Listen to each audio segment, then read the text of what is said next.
जय श्री राम। अपने Hindu rituals channel परिवार के सभी भाइयों और बहनों को होली की बहुत बहुत शुभकामनाएं। भगवान सबके जीवन में आनंद की वर्षा करें।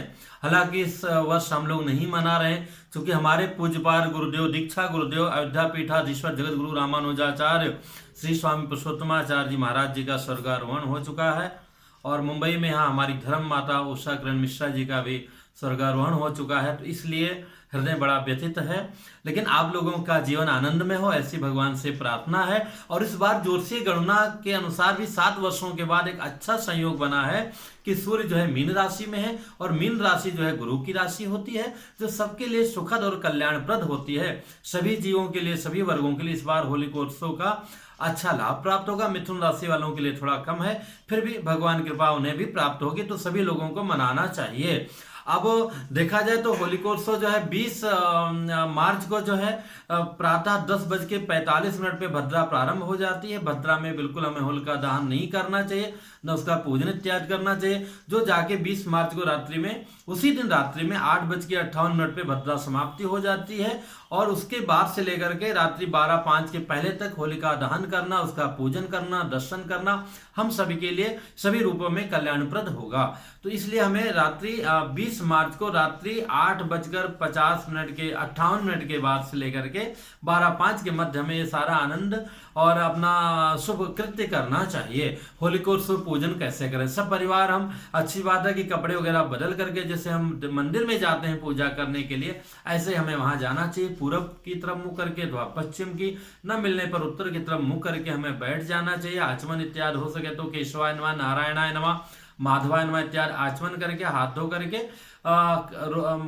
समस्त शारीरिक रोग विनाशार्थम, समस्त शारीरिक रोग विनाशार्थम होलिका पूजनम करिष्ये, ऐसा मन में भावना लेकर के जल छोड़ करके, और उसके बाद में ओम होलिकाय नमः थोड़ा चावल छोड़ दीजिए। उसके बाद में जल से लेकर के एक लोटा जल भर करके सभी बच्चे, सभी परिवार एक होली का कम से कम एक बार परिक्रमा करके उस पर छोड़ दीजिए। अगर होली जल चुकी है तो भी उसके थोड़ा दूर दूर से छोड़ दीजिए, अगर जलना बाकी है तो थोड़ा नजदीक से भी आप छोड़ सकते हैं।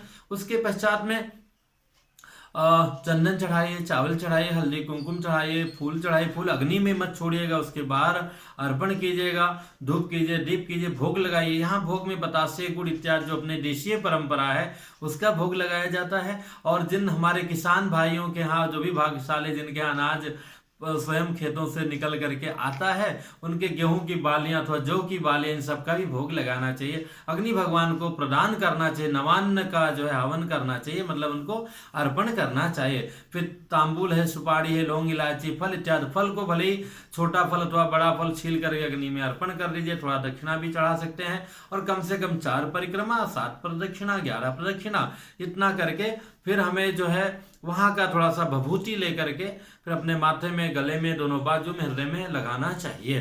तो होलिकोत्सव का बड़ा महत्व है और आप सभी लोग करते हैं। तो अगर जल चुकी है तो भी हमें जाकर के पूजा करना चाहिए, नहीं हो तो जल अर्पण कर दिया, चंदन, अक्षत, फूल, धूप, दीप, नैवेद्य जितना कर सकते हैं करके प्रदक्षिणा अवश्य करना चाहिए। और धूलि वंदन प्रातः काल पुनः जाकर के, अगर प्रातः नहीं जा सकते रात्रि में ही थोड़ा सा धूलि लेकर के हमें लगाना चाहिए, उसका स्पर्श करना चाहिए। उसका भी बड़ा महत्व है, हमारे रोगों को दूर करता है। पर हमें प्रयास इस बीच में भी करना चाहिए कि हरे वृक्ष किसी प्रकार से उसमें न लगाएं। होलिकोत्सव में हरे वृक्षों का उपयोग ना हो।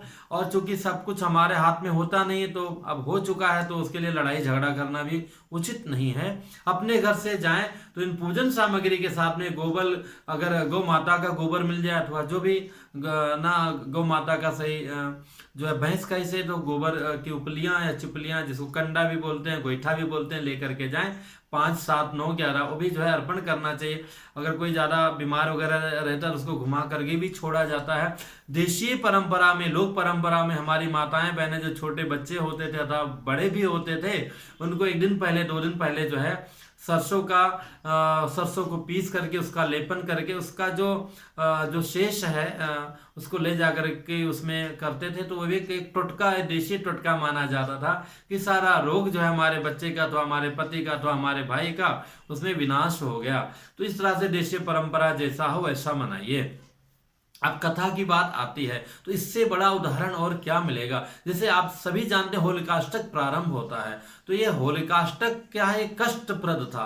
क्योंकि जब प्रहलाद जी को मना कर, हिरण्यकश्यप जो है बिल्कुल थक गया मना करते करते कि भगवान के नाम का जप मत करो, और वो भी जब पेट में था, इसीलिए कहा जाता है। तो उसकी माँ जो है ऋषियों के आश्रम में थी। तो जब हमारा संतान पेट में हो तो हमें अच्छी भावनाओं को सोचना चाहिए, भगवान के नाम का जाप करना चाहिए, अच्छे सत संगत में जाना चाहिए, ताकि हमारे शिशु के अंदर में वहीं से निर्माण प्रारंभ होता है। शरीर के अलावा जो उसका मानसिक निर्माण होता है वो हमारे आचरण से होता है। तो वो माँ वहाँ थी, तो इसलिए नारद जी ने उनको मंत्र दिया था और उस तरह से वो जाप करती थी। फिर वही गुण प्रहलाद जी में आया, वो तो दैत्य था, वो उनका पिता जो है हिरण्यकश्यप दैत्य था, और ये तो देवतुल्य जो है भगवान के नाम में मगन रहता था। वो फिर वही 8 दिन पहले से उसने बंदी बना लिया, कई तरह से प्रहलाद जी को मारने का प्रयत्न किया, नहीं मार पाया। फिर अंत में उसकी बहन थी जिसको ब्रह्मा जी का आशीर्वाद प्राप्त था, धुंधकारी, कि तुम जो है धुंधली कि तुम जो है अग्नि से तुम्हारा कभी अहित नहीं होगा, अग्नि भगवान तुमको जलाएंगे नहीं। ऐसा सोच करके फिर उसने बहन ने कहा कि भाई हिरण्यकश्यप को बोला, आप जो है इसको कर करा करके हाथ चुके हुए नहीं मर रहा है, लाओ मुझे मेरे हवाले कर दो। जहाँ पर भगवान की कृपा होती है तो जल में भी कोई ना कोई नौका मिल जाती है, आसमान में भी रास्ते बन जाते हैं, हर तरह से कुछ भी कभी भी संभव हो सकता है। एक बड़े अच्छे संत थे अयोध्या के, उनका एक नेपाल जा रहे थे, उनके प्लेन का जो है हादसा हुआ, और वो इतने बड़े संत जो राम जन्मभूमि का मुख्य मंदिर है वहाँ बाद में उन्होंने ही स्थापना कराया था। तो वो प्लेन से गिरे और जो है एक पेड़ में जाके अटक गए। तो प्रभु रक्षा करते हैं तो ऐसे भी रक्षा करते हैं। तो जो है वो धुंधली मर गई, सारा वरदान वगैरह सब जो है भक्त के आगे सब निरस्त हो गया, और जो है प्रहलाद जी बच गए।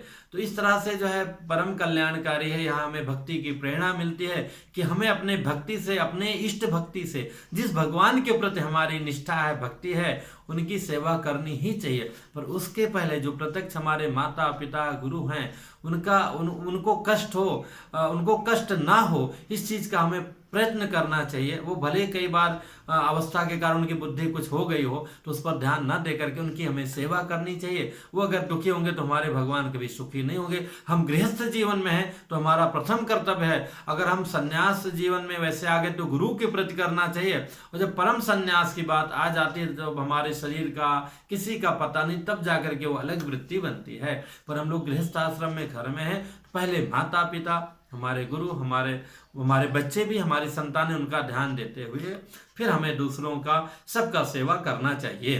तो फिर मिलेंगे हम एक नई जानकारी के साथ में पुनः। आप सभी लोगों को होलिकोत्सव की बहुत बहुत शुभकामनाएं। इससे संबंधित जो भी प्रश्न होगा आप पूछिएगा। बहुत व्यक्तिगत प्रश्न हो तो इंस्टाग्राम पर आप हिंदू रिचुअल्स का सभी वीडियो के नीचे उसका लिंक है, उस पर आप पूछिए, मैं बताने का प्रयास करूं। कई बार आप लोग लगता है कि अभी बताइए, लेकिन मेरा प्रयत्न ये रहता है, बहुत सारी व्यस्तताएं हैं जीवन की, कि जब भी बताऊं अच्छी तरह बताऊं। तो इसलिए थोड़ा सा 1 हफ्ता 10 दिन का टाइम लेकर के मुझे मैसेज कीजिएगा। जय श्री राम।